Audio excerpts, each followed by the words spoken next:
డబ్బు, అనారోగ్యం, ఉద్యోగం, వ్యాపారం, అప్పులతో బాధపడుతున్నారా? మీకోసమే లాంచ్ యువర్ ఫ్యూచర్ ప్రోగ్రామ్. సరే, అంటే గోల్డ్ సిల్వర్ రేట్స్ విపరీతంగా పెరుగుతున్నటువంటి సందర్భాలు మనం చూస్తున్నాం. అంటే మార్కెట్ ఎటువైపు వెళ్తుంది అనుకున్నటువంటి అంచనాని కూడా చాలామంది వేయలేకపోతున్నారు. వాళ్ళ గోల్డ్ కొనుక్కునేటువంటి వాళ్ళు ఎవరైతే ఉన్నారో, ఇది కొంతమంది ఏమో వెరుగుట కొరికేనా అని కూడా మాట్లాడుకుంటూ ఉన్నారు.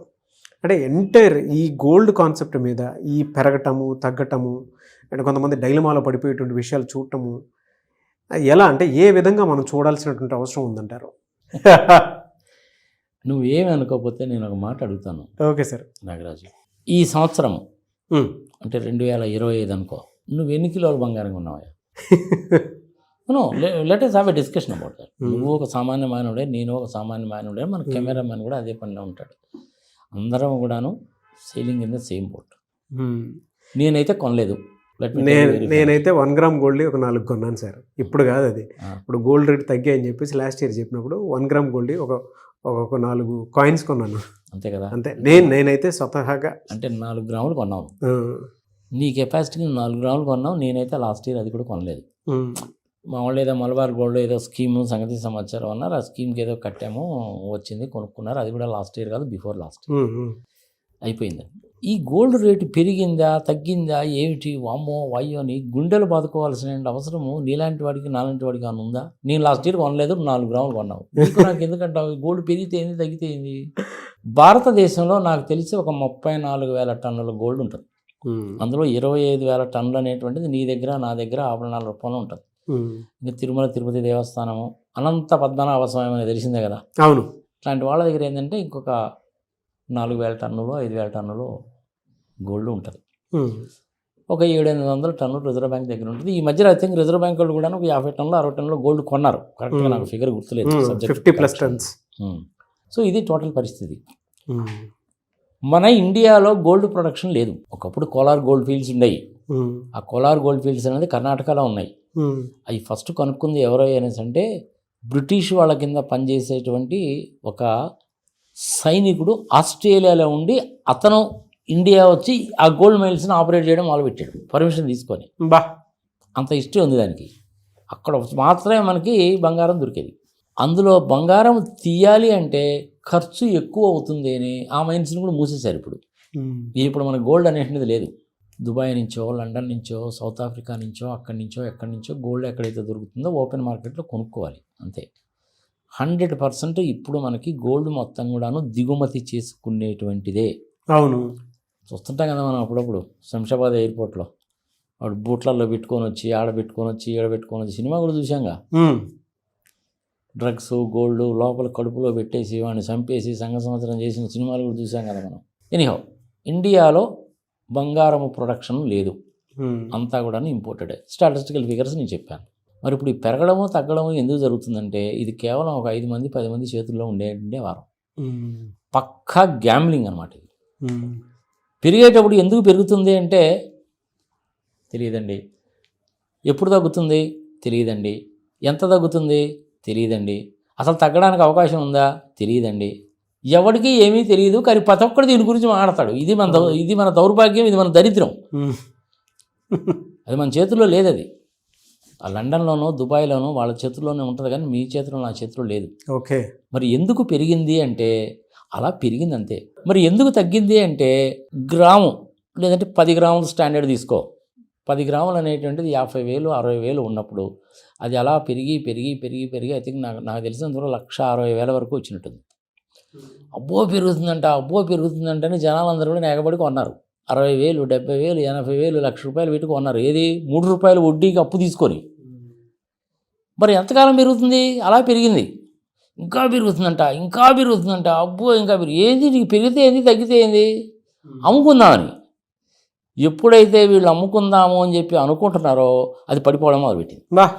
వీడు 1,00,000 రూపాయలు పెట్టి కొన్నాడు, అది పడిపోవడం మొదలుపెట్టేసరికి ఏంటి వీడు దడపడుతుంది. అమ్మో పడిపోతుందంటే అని చెప్పి అమ్మేస్తాడు. ఎక్కడ అమ్ముతాడు వాడు? 1,20,000 దగ్గర కనుక అమ్మితే పర్వాలేదు, ఎందుకంటే వీడు కొన్నది $1,00,000 పెట్టి కాబట్టి. 1,50,000 పెట్టి కొన్నాడు, పరిస్థితి ఏంది? పెరుగుద్దని కొన్నాడు, అదేమో 1,20,000 వచ్చింది. మరి 30,000 నష్టపోవట్లా? అవును. ఆ నష్టపోయేటువంటి వాళ్ళు 99% ఉంటారు. ఓకే. 99% నష్టపోయే వాళ్ళు ఉంటారు. ఆ 1% అనేటువంటి వాళ్ళు బెనిఫిట్ పొందేది ఎవరు అంటే మార్కెట్ ఆపరేటర్స్. ఈ మార్కెట్ ఆపరేటర్స్ ఎక్కడుంటారు? ఇండియాలో ఉంటారు, దుబాయ్లో ఉంటారు, లండన్లో ఉంటారు. ఎంతమంది ఉంటారు? అంతా కూడా కలిపి తిప్పి 100 మంది కంటే ఎక్కువ ఉండరు. పెంచాలనుకుంటే పెంచుతారు, తగ్గించాలనుకుంటే తగ్గిస్తారు. మరి ఇప్పుడు మళ్ళీ ఎందుకు తగ్గింది? అంతకుముందు వాళ్ళు కొని పెట్టుకున్నారుగా, అవును, అమ్మేయడం మొదలుపెట్టారు. వాళ్ళు 60,000, 70,000, 80,000 దగ్గర నుంచి కొనుక్కుంటూ పోయారు. ఇప్పుడు వాళ్ళు అమ్మేశారు. 1,60,000 పీక్ వచ్చేసరికి అమ్మేశారు. సో 1,60,000 నుంచి 1,50,000, 1,40,000, 30,000, 20,000, 1,90,000, 80,000 తగ్గిపోద్ది. వాళ్ళు లాభము గడించడానికి కోసం అని చెప్పి పెంచారు, లాభం చేసుకోవడానికి కోసం అని చెప్పి అమ్మారు. దీన్ని ప్రాఫిట్ బుకింగ్ అంటారు. ఓకే. షేర్ మార్కెట్లో కూడా సేమ్ డిట్టో ఇలాగే జరుగుతుంది. షేర్ మార్కెట్ గ్యాంబ్లింగే, ఇది గ్యాంబ్లింగే. ఒక సామాన్య మానవుడికి అర్థమయ్యేట్టుగా చెప్పాలంటే ప్యాకాట. కనీసం ప్యాకాట్లో ఉన్న మనం చుట్టుపక్కల వాడు ఏ ముక్కలు కొడుతున్నాడో, మనకి ఏమొస్తుంది, మన దగ్గర ఏముందని చూసి కొంచెం ఫోర్కాస్ట్ చేయొచ్చు. ఈ బంగారం విషయంలో, షేర్ మార్కెట్ విషయంలో అసలు ఫోర్కాస్ట్ చేయలేం. 9 గంటలకి 100 రూపాయలు ఉన్నటువంటి షేరు ఇన్ఫోసిస్ అనుకో, ఎగ్జాంపుల్ చెప్తున్నా, 100 రూపాయలు ఉందనుకో, 9 గంటల మార్కెట్ ఓపెన్ అయితే 9:10 కల్లా అది 120 అవుద్ది. అంటే 10 నిమిషాల్లోనే 100 రూపాయలది 120 రూపాయలు అంటే 20 రూపాయలు పెరుగుద్దా? ఏంటి దానికి ఆధారం? ఏమీ ఉండదు, అదంతే పెరుగుద్ది. ఇన్సైడర్ ట్రేడింగ్ అంటారు దాన్ని. పక్కా గ్యాంబ్లింగ్ అనమాట. అమరావతి భూముల విషయంలో అంతే, స్టాక్ మార్కెట్ విషయంలో అంతే, బంగారం విషయంలో అంతే, ఇలాగే ఉంటాయి. మరి ఇప్పుడు ఎందుకు తగ్గిద్ది అంటే రకరకాల కారణాలు చెప్తారు. ఫస్ట్ కారణం ఏంటంటే అది ఎందుకు తగ్గుతుంది అంటే ప్రాఫిట్ బుకింగ్. ఓకే. అంతకుముందు 70,000కి 80,000 కొనుక్కున్న వాళ్ళు టన్నులు పోగు చేసి పెట్టుకొని రేటు బాగా పెరిగింది కాబట్టి ఇప్పుడు అమ్మేశారు. వాడికి లాభమేగా, అంతేగా. ప్రాఫిట్ బుకింగ్ మూలకంగా ఇప్పుడు తగ్గింది. అమ్మకాలు ఎక్కువైపోయినాయి కదా. అమ్మకాలు ఎక్కువైపోయేసరికి ఏముంది, అవతల కొనేవాడు ఉండాలి. నేను కూడాను కొన్నాను 1,60,000 పెట్టి. ఇప్పుడు అమ్ముకోవడానికి నాకంటే ఎక్కువ క్వాంటిటీ 70,000లో కొనుక్కున్న వాడు అమ్మడం మొదలుపెట్టాడు. మరి నేనేం చేయాలా? నేను కూడా అమ్ముతాను. నేను కూడా అమ్మితే ఏమైంది, 1,60,000 కొన్నాను అమ్మితే నాకు 20,000, 30,000 లాసు. కానీ 1,00,000 రూపాయలు కొన్నవాడికి లాభం. లాభాలు ఆర్జించడానికి ఈ పరిస్థితి వచ్చింది. ఓకే. 99% వాళ్ళు లాభపడతారు, 1% వాళ్ళు మాత్రమే లాభపడతారు. మీలాంటి వాళ్ళు, నాలాంటి వాళ్ళు 99% మంది నష్టపోతారు. ఇదొక కారణం. రెండోది ఏంది, ట్రంప్ గారి ప్రవర్తన. ఇది ఎవరేదని చెప్తున్నారన్నమాట. ట్రంప్ గారు అసలు ప్రపంచ దేశాల మీద యుద్ధాలు ప్రకటిస్తున్నాడు, ఆ రాజును పట్టుకుపోయాడు, 2 గంటలు ఎత్తుకుపోయాడు, గ్రీన్లాండ్స్ నాదే అని అంటున్నాడు, టారిఫ్లు వేస్తానంటున్నాడు. సంగతి సమాచారం ఇదొక కారణం చెప్తారు. దానికి దీనికి అసలు సంబంధమే లేదు. మూడో కారణం ఏంది, ట్రంప్ గారేమో 1% వడ్డీ తగ్గించాలంటాడు. అక్కడ అమెరికాలో ఉండేటువంటి ఫెడరల్ బ్యాంక్ చైర్మన్, డైరెక్టర్ వాళ్ళేమో తగ్గించడానికి వీల్లేదంటారు.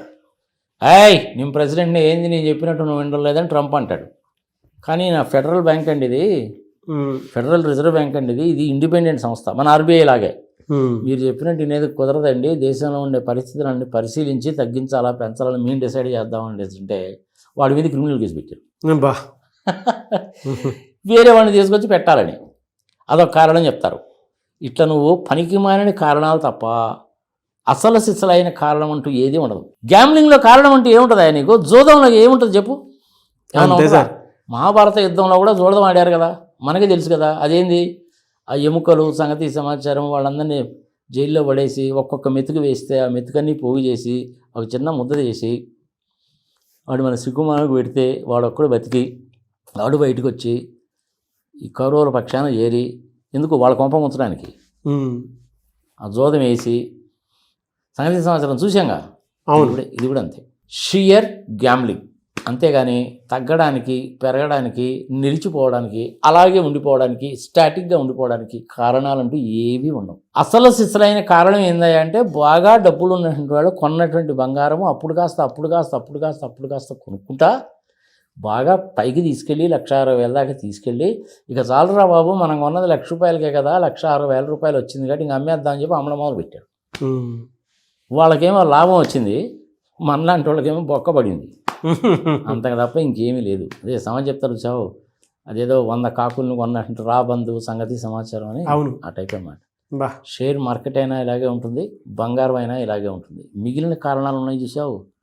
ట్రంప్ గారు 1% తగ్గిస్తా అన్నాడు, సంగతి సంవత్సరం ఇస్ ఆల్ ట్రాష్. నార్మల్గా ఫండమెంటల్ ప్రిన్సిపల్ ఏంటంటే బంగారం రేటు పెరుగుతున్నప్పుడు స్టాక్ మార్కెట్ తగ్గుతుంది. కారణం ఏంటంటే షేర్లలో ఎవడు పెట్టాడు, బంగారంలో పెడతాడు. అందుకని బంగారం రేటు పెరుగుతున్న కొద్దీ స్టాక్ మార్కెట్ తగ్గుద్ది. రివర్స్ కావాలి కదా, అంతే కదా. మరి ఇప్పుడు బంగారం కన్నా తగ్గిందంటే స్టాక్ మార్కెట్ పెరగాలిగా. మరి స్టాక్ మార్కెట్ ఇవాళ 1000 పాయింట్లు పడిపోయిందిగా నిర్మలా సీతారామన్ గారి బడ్జెట్ పరంగా. సో ఇది టోటల్ రివర్స్ అయిపోలా. ఫండమెంటల్ ఎకానమిక్ ప్రిన్సిపల్ ఏదైతే నడుస్తుందో అది మొత్తం రివర్స్ అయిపోయిందిగా ఇప్పుడు. గుర్తుపెట్టుకో, స్టాక్ మార్కెట్ పెరుగుతుందంటే బంగారం కొండ కాబట్టి బంగారం రేటు తగ్గాలి, కానీ అది జరగల. స్టాక్ మార్కెట్ బాగా తగ్గిపోయింది కాబట్టి షేర్లు కొనలేదు కాబట్టి బంగారం కొంటారు కాబట్టి బంగారం రేటు పెరగాలి, అది కూడా జరగలేదుగా. స్టాక్ మార్కెట్ తగ్గింది, బంగారము తగ్గింది. అంటే అర్థం ఏంటి? గ్యామ్లింగ్, జూదము. ఈ టీవీ ద్వారా నేనేం చెప్తానంటే ప్రజలకి బాగా అవసరమైతే పెళ్ళి పబ్బాలు లాంటివి కనుక ఏదైనా కనుక ఉంటే అట్లాంటి సందర్భంలో మీ శక్తి కొద్దీ, అప్పు చేసి కాదు, మీ శక్తి కొద్దీ మీకున్న సేవింగ్స్లో నుంచి బంగారం కొనుక్కోండి. 3 రూపాయల వడ్డీలకి 4 రూపాయల వడ్డీలకి తీసుకొచ్చి బంగారం కొనబాకండి. బంగారం ధరలు అనేటువంటిది మీ చేతుల్లో నా చేతుల్లో లేవు, నియంత్రణ మన చేతుల్లో లేదు. స్టాక్ మార్కెట్ అయినా అంతే, బంగారం అయినా అంతే, ఆయిల్ గ్యాస్ అయినా అంతే. సామాన్య మానవుడు దెబ్బతింటాడు, దారుణంగా దెబ్బతింటాడు. ఆత్మహత్యలు చేసుకున్న కేసులు కూడా చూశాను. బంగారంతో ఎప్పుడు ఆటలాడబాకండి, షేర్ మార్కెట్తో ఆటలాడబాకండి. మీరు బంగారం కానీ కొనుక్కోవాలంటే కొనుక్కోండి. ఇంట్లో ఉండేటువంటి భార్యకి కానీ పిల్లలకు కానీ సడన్గా ఏదన్నా అవసరం వచ్చింది, హార్ట్ అటాక్ వచ్చింది, హాస్పిటల్కి తీసుకెళ్ళాలి. ఏటీఎంలో నీకు 10,000 కంటే రావు. పూర్వ నీ దగ్గర బ్యాంకులో బ్యాలెన్స్ ఉంది, డ్రా చేయడానికి వీల్లేదు. అర్ధరాత్రి 12 గంటలకి పోవాలి, ఏం చేయాలి? గోల్డ్. అర్ధరాత్రి 12 గంటలకు కూడా నువ్వు తలుపు తడితే నీ బంగారం పెడితే డబ్బులు ఇచ్చే మార్వాడీలు ఉన్నారు సికింద్రాబాద్లో. మీ పక్కింటి ఉన్నాయని అడగచ్చు.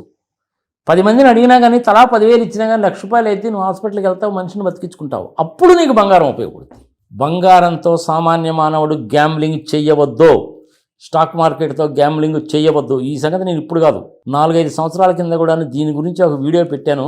ఎందుకు చేశారో ఏమో కానీ ఇప్పుడు అది ఉందో లేదో నాకైతే తెలియదు. ఐ థింక్ దాన్ని ఏదో బ్లాక్ చేసినట్టున్నారు. మన జనాలకు నచ్చలేదేమో, దాన్ని ఏదో బ్లాక్ చేయడం, ప్రైవేటైజ్ చేయడం చేశారు.